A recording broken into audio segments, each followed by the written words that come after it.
Hey everyone, Golden Ninja 3000 here again. Today I'm reviewing LEGO Marvel Superheroes set number 30451, Spider-Man's Mini Spider Crawler.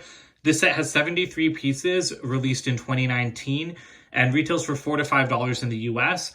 Now, I never found this at any actual stores. I bought it off of Bricklink, but I think that's a real shame because this is actually, I think, one of the coolest Marvel polybags that LEGO has ever made.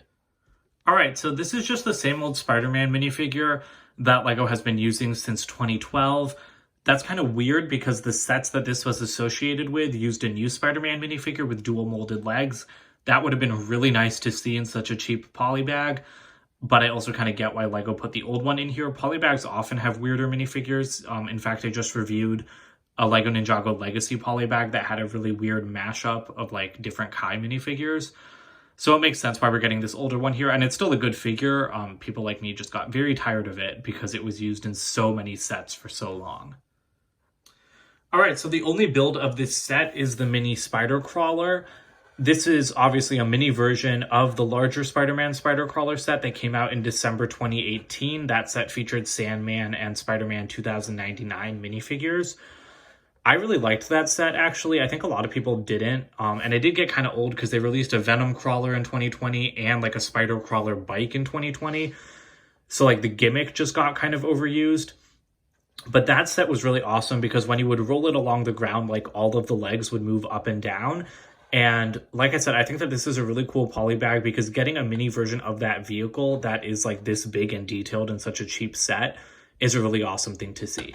So up front, you've got two little studs that represent eyes. You have a place for Spider-Man to sit with a couple of levers for him to hold.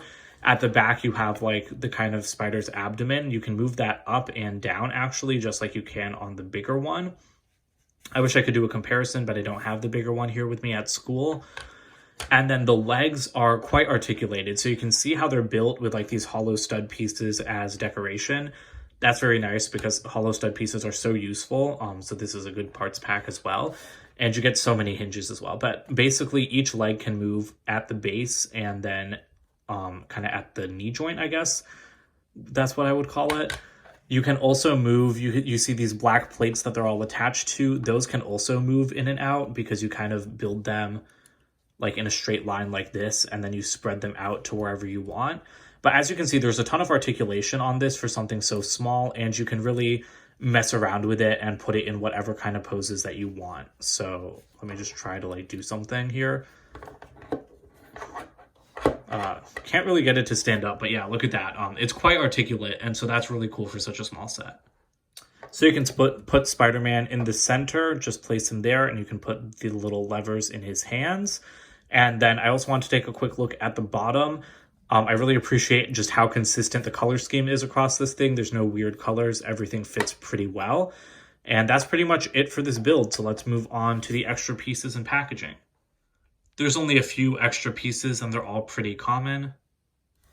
We have standard polybag style packaging here, but with the newer superhero box design with the character on the right. That still looks really nice, but again, it's weird having a picture of a different minifigure than the one that you get in the set. And sadly, mine was punctured. Not sure how that happened in the mail, I'm guessing, but it's got like a hole clear through it. And then at the back, you do have a Kids Go Free to Legoland ticket. The instructions are the standard polybag style, just the fold-out pamphlets, and there are no ads for any other Marvel sets. It's just the instructions for how to build a crawler. Alright, so that's it for this review. I hope you guys enjoyed this video. Like I said, I think that this is a really great polybag. I feel like LEGO's been really knocking it out of the park on polybags in the last 2 years especially. And this is a really great one because Marvel polybags are rarer. The only real complaint I have is that reusing that Spider-Man minifigure is a little bit lazy. It would have been nice to see the newer one, even if it didn't have the dual molded legs, even if it just had the plain blue legs as in the junior sets. But for the value, I think it's really great for the value as just like a $4 or $5 set. And I think kids will really enjoy, you know, if they like just see this in the store, just buying it on impulse. So that's pretty much it for today. Don't forget to comment, like, and subscribe, and I'll be seeing you guys with more videos very soon. Bye for now.